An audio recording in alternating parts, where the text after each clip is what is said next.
Okay, boss. Now let's listen to the rhythm of Chennai.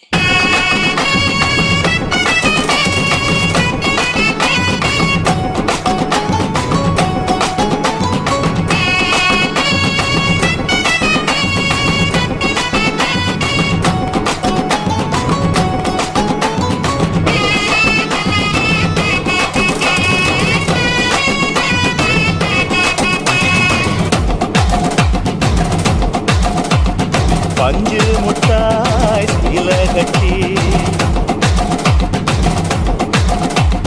பட்டு வண்ண புத்த போட்டு அடி பஞ்சு முட்டாய் சீல கட்டி பட்டு வண்ண புத்த போட்டு கஞ்சி கொண்டு போறவளே